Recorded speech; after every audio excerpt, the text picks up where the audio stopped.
हम आपको लाए हैं उत्तर प्रदेश के जौनपुर जिले के मुगरा बादशाहपुर विधानसभा क्षेत्र से जुड़ी एक महत्वपूर्ण खबर। इसमें बिहार ग्रामीण विकास मंत्री और जदयू उत्तर प्रदेश प्रभारी श्रवण कुमार ने दिया वक्तव्य, जिसमें उन्होंने बताया कि नीतीश कुमार के शासनकाल में आधी आबादी को मिला मान सम्मान और आर्थिक मजबूती। साथ ही सरकारी नौकरियों सहित अन्य क्षेत्रों में 35% आरक्षण का भी जिक्र किया गया। इसके बावजूद उनके मुताबिक उत्तर प्रदेश की डबल इंजन की सरकार रहने के बाद भी राज्य में अपेक्षित प्रगति नहीं हो पा रही है। खबर शुरू करने से पहले आप सभी को नमस्कार। आप देख रहे हैं जनमत की पुकार आर.के. जायसवाल के साथ।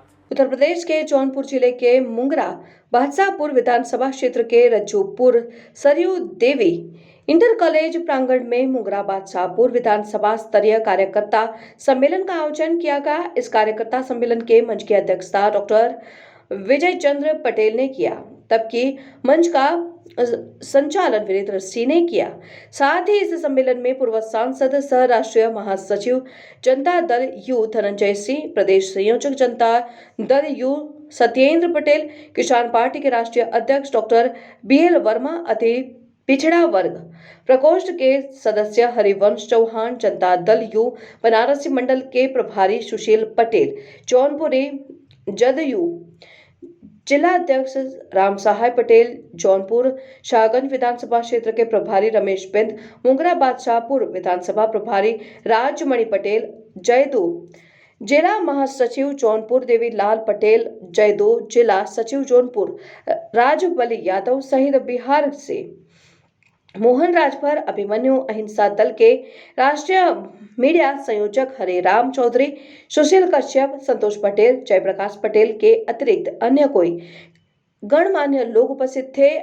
इस अवसर पर मुख्य अतिथि सह बिहार ग्रामीण विकास मंत्री सह जयदू उत्तर प्रदेश प्रभारी श्रवण कुमार ने कहा कि नीतीश कुमार के शासनकाल में मिला आधी आबादी को मान सम्मान एवं आर्थिक मजबूती मिली है। साथ ही सरकारी नौकरियों सहित अन्य क्षेत्रों में 35% मिला है, जिससे हर एक विभाग में पुरुष के बराबर आधी आबादी दिखाई दे रहा है। इनका मानना है कि उत्तर प्रदेश की डबल इंजन की सरकार रहने के बाद भी राज्य में अपेक्षित प्रगति नहीं हो पा रही है। सुभाष चंद्र जी, इनको मैं धन्यवाद देता हूँ कि आज यहाँ के लोगों से भी और यहाँ के जो कोचिंग में बच्चे जो ज्ञान प्राप्त कर रहे हैं उनसे मिलने का इन्होंने अवसर दिया। यहाँ पर बुजुर्गों से भी आशीर्वाद प्राप्त करने का हम लोग को अवसर दिया, इसके लिए भी इनके धन्यवाद देते हैं। हम लोग बिहार से चल के अभी आए हैं। बिहार से मैं मंत्री हूँ ग्रामीण विकास विभाग का और जनता दल का यहाँ पर प्रदेश का मैं प्रभारी हूँ। हमारे साथ सत्येंद्र जी हैं, हमारे साथ सुशील जी हैं, हमारे साथ यहाँ के जिला अध्यक्ष और इस ब्लॉक के और इस प्रदेश के बहुत अनेक नेता लोग भी हमारे पास। यहाँ पर चौहान जी जो हमारे अति पिछड़ा समाज के जो संगठन का काम देखते हैं प्रदेश भर में, वो भी हम लोग के साथ। तो हम ज़्यादा कुछ नहीं कहना चाहते, एक बात सिर्फ जरूर कहना चाहते हैं कि ज्ञान के क्षेत्र में हमने जो काम किया बिहार में, ये सिर्फ बता देना चाहते हैं। हमारे बच्चे बिहार में जो पढ़ाई करते हैं, आंगनबाड़ी से इसकी शुरुआत हम लोग करते हैं और वहाँ के बच्चों को पोशाक देते हैं। इस राज्य में भी आंगनबाड़ी सेंटर चलता होगा, लेकिन उनको 400 रुपया पोशाक के लिए नहीं मिलता होगा, उनको 250 रुपया पोशाक के लिए मिलता होगा इस प्रदेश में। और यहीं से हम लोग शुरुआत करते हैं और बच्चे जो हमारे पढ़ाई करते हैं सरकारी स्कूलों में, उनको हम पोशाक भी देते हैं, उनको छात्रवृत्ति भी देते हैं, उनको हम किताब के लिए भी पैसा देते हैं, उनको मध्याह्न भोजन भी देते हैं। और 9वीं क्लास में जब लड़के और लड़कियां पहुंच जाती हैं तो उनको साइकिल के लिए 3000 रुपया उनके खाते, चाहे वो लड़का हो या लड़की, चाहे किसी भी जाति का, किसी भी धर्म का, किसी भी मजहब का हो, उसको 3000 रुपया साइकिल के लिए हम लोग वहाँ पर देते हैं। और लड़कियाँ हमारी वहाँ पर अगर मैट्रिक में फर्स्ट डिवीजन से पास कर जाती है तो उसको 10,000 रुपया मुख्यमंत्री प्रोत्साहन योजना में देते हैं कि कि लड़कियां और बेहतर करें और वो पैसा उनको सब्सिडी के रूप में देते हैं, रिफंडेबल नहीं है। लड़कियां हमारे अगर वहाँ पर इंटर पास कर जाती है सरकारी स्कूलों से तो उनको 25,000 रुपया मुख्यमंत्री प्रोत्साहन योजना देते हैं। और लड़कियां अगर ग्रेजुएशन कर गई यानी बीए और बीएससी पास कर गई, बीकॉम पास कर गई तो उसको 50,000 रुपया राज्य के खजाने से इसके अलावे भी वहाँ पर जो बच्चों के लिए हम लोगों ने काम किया है वो पूरे देश में ऐसा काम नहीं हो रहा है। तो हमें मालूम है कि जो प्रदेश, जो देश, जो इलाका ज्ञान के क्षेत्र में आगे बढ़ेगा वही दुनिया में अपना नाम रोशन कर सकता है। पूरी दुनिया कंपटीशन के दौर से गुजर रहा है और हर क्षेत्र में कंपटीशन है। चाहे वो बच्चे स्कूल में पढ़ते हैं तब कंपटीशन है, इंजीनियरिंग मेडिकल पढ़ते हैं तब कंपटीशन है, वो बच्चे अगर आगे बढ़ना चाहते हैं नौकरी में तब कंपटीशन है। हर क्षेत्र में कंपटीशन है। तो बगैर कंपटीशन का कुछ दुनिया में नहीं है। और इस कंपटीशन के दौर में हमें अगर बराबरी पर खड़ा होना है तो हमें मेहनत करना पड़ेगा, हमें ज्ञान प्राप्त करना पड़ेगा और अपनी तासीर को आगे बढ़ाना पड़ेगा। तभी हम लाइन लगा करके स्कूल में जाते हैं। आज बैठने की जगह छोटी पड़ती जा रही है सरकारी स्कूलों में। एक काम हम लोगों ने बिहार में किया, यानी समाज में परिवर्तन हुआ। जरूरत इस बात की है जिसकी चर्चा, जिसके बारे में राष्ट्रपिता महात्मा गांधी कहते थे, एक क्षण के लिए अगर मुझे तानाशाह बनना पड़ जाए तो सबसे पहले मैं देश में शराबबंदी करूंगा। और इसके लिए महात्मा गांधी के सपनों को हम लोगों ने तमाम चुनौतियों के बाद स्वीकार किया, उसको धरातल पर लागू करने का हम लोगों ने काम किया। शराबबंदी का खामियाजा भी कुछ भुगतना पड़ा, लेकिन उसकी परवाह बिहार के मुख्यमंत्री श्री नीतीश कुमार ने नहीं किया कि जो भी चुनौतियां आएंगी उसका सामना करेंगे, लेकिन इस बुराई को किसी भी कीमत पर बिहार में टॉलरेट नहीं करेंगे, बिहार की धरती में इसको नहीं चलने देंगे। और बिहार में शराबबंदी किया। आज बिहार के गांव में जो हमारे सरकारी स्कूल हैं उसमें जो सुविधा दे रहे हैं, जब उत्तर प्रदेश में आते हैं तो लोग कहते हैं कि सुविधाएं नहीं मिलती। आंगनबाड़ी से शुरू करते हैं, बच्चों के पोशाक, मध्याह्न भोजन देते, प्राइमरी स्कूल से लेके मध्य विद्यालय, हाई स्कूल, मध्य विद्यालय, हाई स्कूल, कॉलेज तक हम अपने बच्चों को पढ़ाने के लिए पूरा इंतजाम करते हैं। यानी पोशाक देते हैं, छात्रवृत्ति देते हैं, किताब के लिए पैसा उनके खाते में देते हैं। नवम क्लास में लड़का और लड़की जब पहुंच जाता है तो उनको साइकिल के लिए 3,000 रुपया देते हैं। चाहे वो किसी जात का हो, किसी धर्म का हो, किसी मजहब का हो, हमारी बेटा और बेटियां अगर नवम क्लास में पहुंचेगी तो उनको साइकिल योजना का लाभ देंगे। यानी कोरोना काल से पहले के जो आंकड़े हैं, यानी जो इसकी शुरुआत किया था बिहार के मुख्यमंत्री जी ने, तो मात्र 1,70,000 लड़कियां पढ़ती थी नवम क्लास में जब पहली बार मुख्यमंत्री बने थे। और जो कोरोना काल खत्म हुआ, कोरोना काल के पहले के जो आंकड़े हैं उसमें 9.9 लाख लड़कियां, 9.9 लाख लड़कियां नवम क्लास में पहुंच गई। यानी अगर उस समय के आंकड़े हैं तो लगभग 18-19 लाख लड़के और लड़कियों को सरकारी स्कूलों में हम लोगों ने साइकिल योजना का लाभ दिया। हमारी बेटियां वहां पढ़ती है, स्कूल में से आगे बढ़ती है। मैट्रिक में अगर फर्स्ट डिवीजन लाया किसी जाति, किसी धर्म की बेटियां 10,000 मुख्यमंत्री प्रोत्साहन योजना से देते हैं। इसी प्रकार से अगर इंटर में लड़कियां पास कर जाती है उनको 25,000 देते हैं। और ग्रेजुएशन कर जाती है, चाहे बीए करे, चाहे बीएससी करे या बीकॉम करे, अगर किसी जाति और किसी धर्म की लड़कियां हो तो उसको 50,000 रुपया मुख्यमंत्री सहायता योजना से देने का काम करते हैं। और सम्मेलन में हमारे नेताओं ने अपनी बात को रखी है और आपको समझ में आ गया होगा कि आगे हमें क्या करना है। धनंजय सिंह जी ने कहा कि हमारा सदस्यता अभियान तेजी से चलना चाहिए तो सदस्यता अभियान को गंभीरता से लेना चाहिए और हम सब साथियों को जोड़ने का काम करना चाहिए। कार्यकर्ता सम्मेलन के माध्यम से इस प्रदेश में अपने संगठन को बढ़ाना चाहते हैं और संगठन तभी बढ़ेगा जब हमारा सदस्यता अभियान चलेगा और सदस्यता अभियान जब चलेगा, संगठन बढ़ेगा, तभी हम हर चुनौतियों का सामना कर सकते हैं, मुकाबला कर सकते हैं।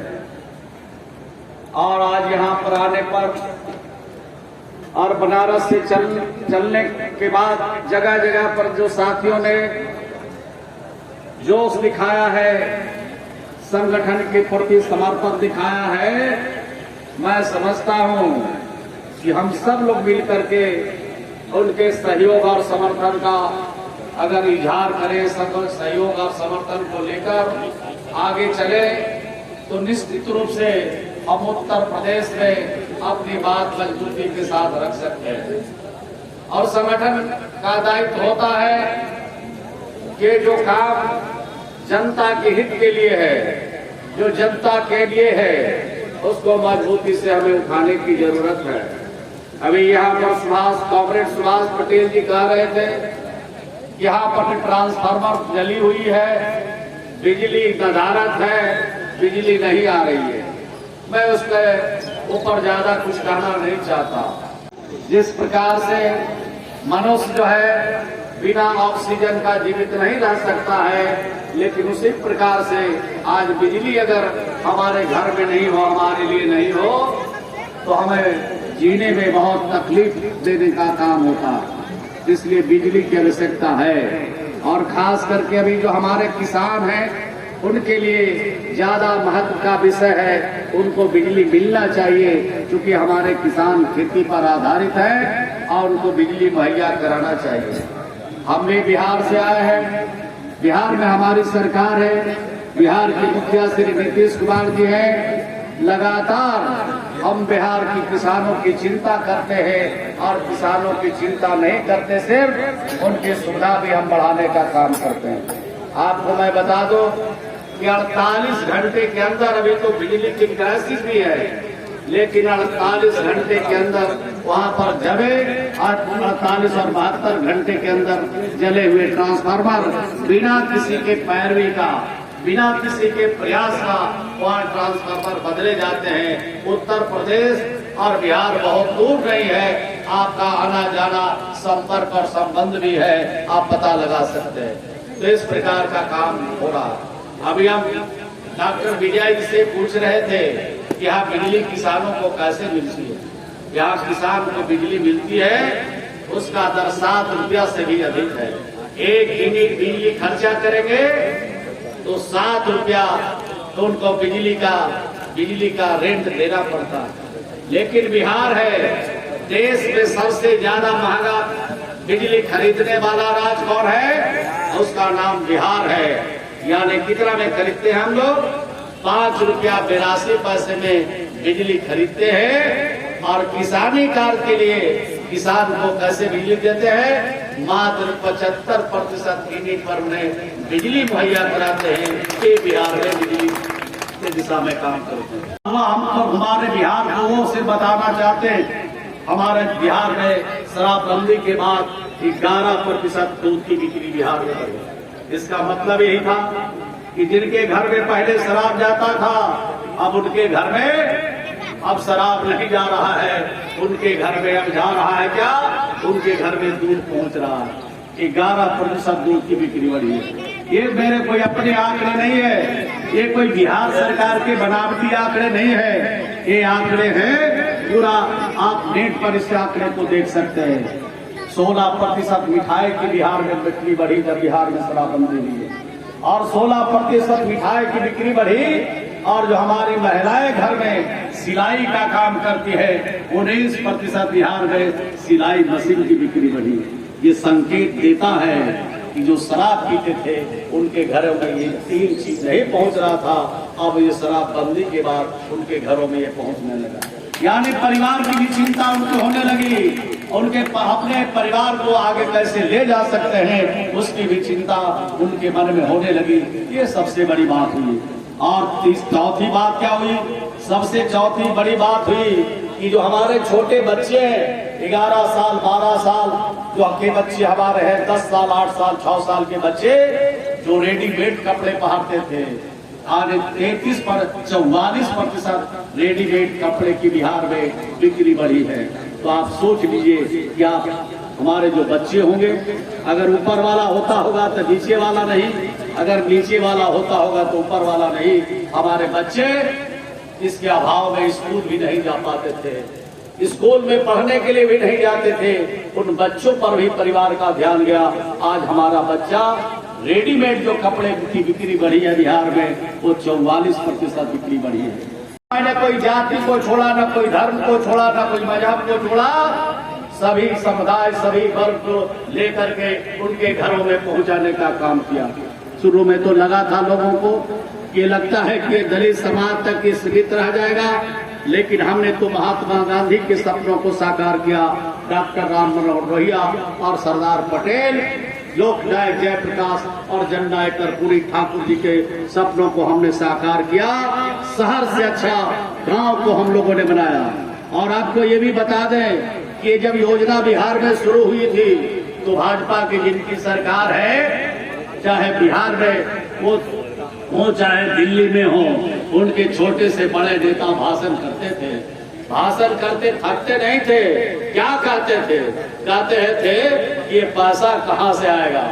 अब उनको समझ में आ गया कि पैसे से सारी चीजें नहीं चलती है, इच्छा शक्ति से ये सारी चीजें चलती है। ये करके बिहार की सरकार और बिहार के मुख्यमंत्री ने दिखाया।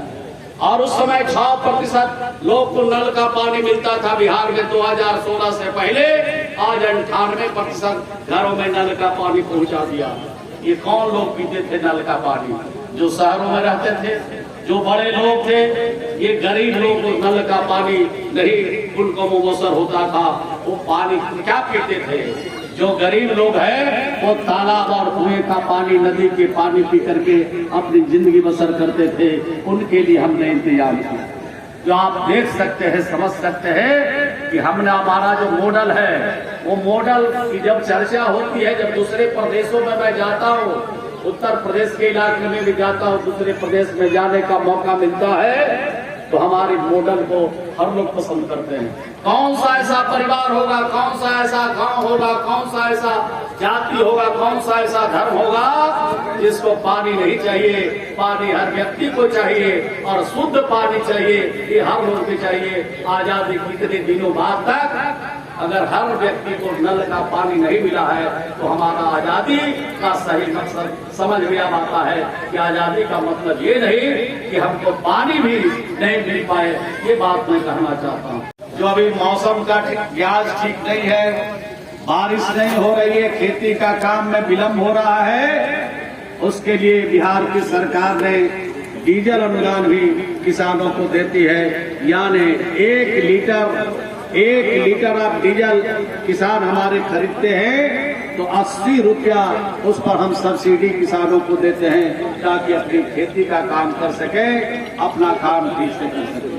तो इस प्रकार का काम हम बिहार में करते हैं। जो भी सरकारें हो, चाहे उत्तर प्रदेश की सरकारें हों, चाहे देश के अंदर दूसरे किसी प्रदेश की सरकारें हों, उनको बिजली का उपाय करना चाहिए और किसानों को हर तरह से मदद करनी चाहिए इस संकट की घड़ी में।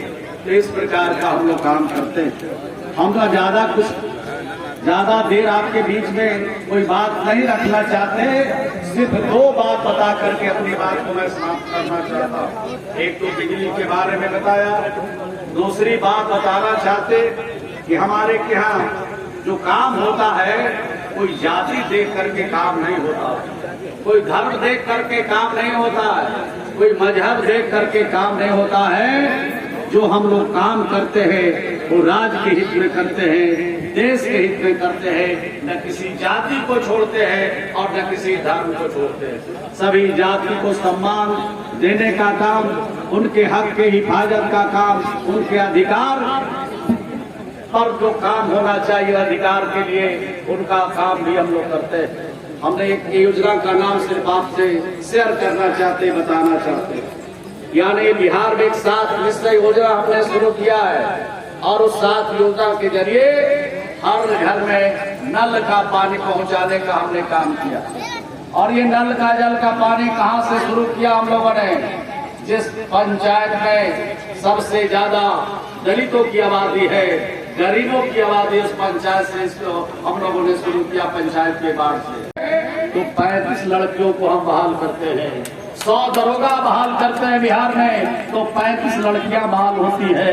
100 अगर वहां पर हम यहाँ पर सीओ बहाल करते हैं तो 100 में 35 हमारी बेटियां बहाल होती है। आज ये स्थिति आ गई है कि अब हम लगभग पुरुष और महिला और पुरुष में बराबरी का लगता है कि सरकारी दफ्तरों में, सरकारी महकमों में ये काम हो। अभी चर्चा कर रहे थे हमारे धनंजय बाबू कि रोजगार के क्षेत्र में बहुत कमी आई है। हमने बिहार में रोजगार का सिलसिला चालू किया है और बिहार के मुख्यमंत्री ने कहा 10,000 बिहार के नौजवानों को, लड़कियों को हम सरकारी नौकरी देंगे 10 लाख, और 10 लाख हम बिहार के नौजवानों को रोजगार देने का काम करेंगे। वक्त रही है लेकिन विस्तार से और इन चीजों को बताता तो बिहार में नौकरी की भी बहार है। और पहले तो हुआ था कि जो हमारे नौकरी करेंगे बिहार में वो बिहारी ही लोग करेंगे। अभी मुख्यमंत्री जी ने जिसको गंभीरता से लिया, कहा कि सिर्फ बिहार के लोग नहीं, भारत के लोग भी बिहार में आकर के नौकरी कर सकते हैं, सेवा कर सकते हैं। ये काम हम लोगों ने किया।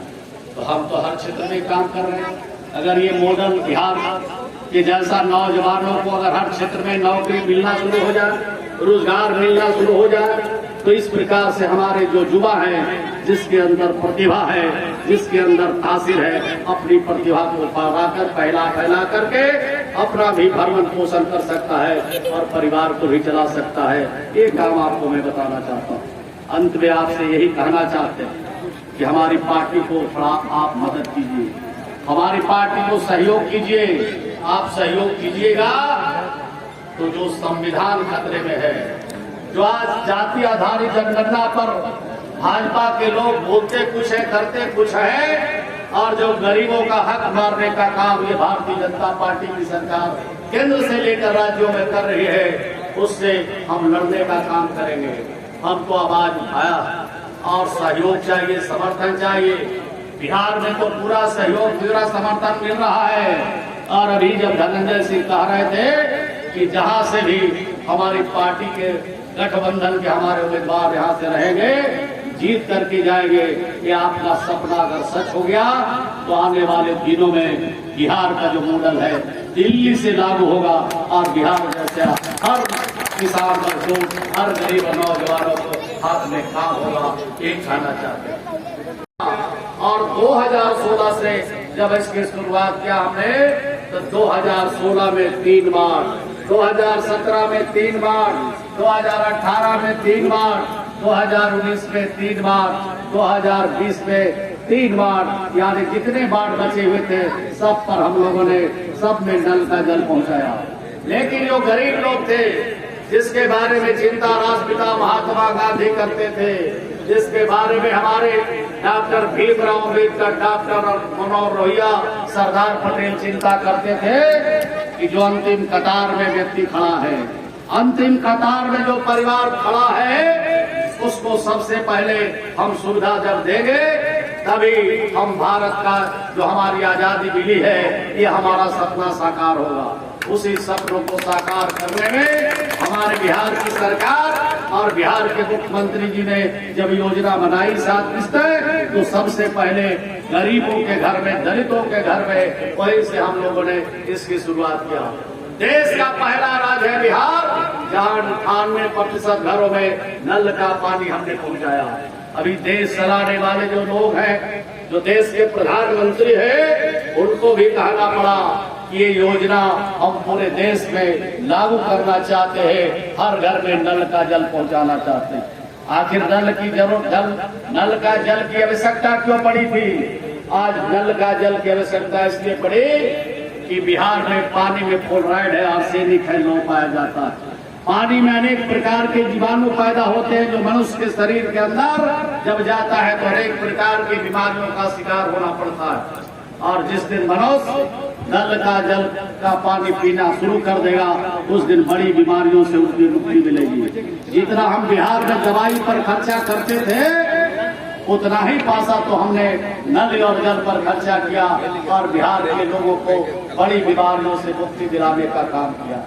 वो 55% रोड एक्सीडेंट की घटनाओं में कमी आई है शराबबंदी के बाद। जो नौजवान जिस पर देश का भविष्य निर्भर करता है, जो समाज को और परिवार को गति दे सकता है, समाज और परिवार को आगे बढ़ा सकता है, उसकी रोड एक्सीडेंट में मौत हो जाती थी, दुर्घटनाग्रस्त हो जाता था। क्योंकि बिहार में शराब ही चलता था और शादी ब्याह में तो आजकल बिना बाइक का ब्याह नहीं होता है, शादी नहीं होती थी। लड़कों को शादी में बैग भी मिल जाता था और दहेज में पैसे भी मिल जाते थे और खूब मोटरसाइकिल चलाते थे, खूब बाइक चलाते थे। उसमें 55% की रोड एक्सीडेंट की घटनाओं में कमी आई। तो आप सोच लीजिए कि कितना लाभ हुआ है। जो नई पीढ़ियां दुर्घटना के शिकार होते थे उनको कितना लाभ हुआ। बीएल वर्मा जी कह रहे होंगे कि अगर यहाँ बंद हो गया तो मेरा हॉस्पिटल का क्या होगा। क्या नहीं कि हॉस्पिटल में कम कोई नहीं आएगा। जब रोड ही एक्सीडेंट नहीं होगा, दुर्घटनाग्रस्त नहीं होगा तो कैसे वो हॉस्पिटल में जाएगा। आप चिंता नहीं कीजिए, आप हड्डी के डॉक्टर नहीं है, आप दूसरे चीज के डॉक्टर हैं, थोड़ी मोड़ी बीमारी के लिए आपके हॉस्पिटल में लोग जरूर जाएंगे। तो इस प्रकार का काम हुआ। 12% महिला हिंसा में कमी आई। घर का शराब पीने वाला उसका पति बेटा, उसके घर का आदमी जो घर का सरदार होता था शराब पीता था, तो पैसे है नहीं घर में तो कहाँ घर में बनेगी सामान, कहाँ उनका खाना टाइम पर मिलेगा। तो 12% महिला हिंसा में कमी आई है। ये काम हम लोगों ने किया। तो आप सोच लीजिए कि शराब से कितना फायदा हुआ, शराब से कितना नुकसान होता था, ये समझने की जरूरत है। कहा रहे थे धनंजय सिंह जी बोल रहे थे कि हमारा जो ये राज है यहाँ से तो हम प्रधानमंत्री पैदा करते हैं। इसमें कोई शक नहीं है। आपके भाषण में मैं कोई बात करना नहीं चाहता हूँ।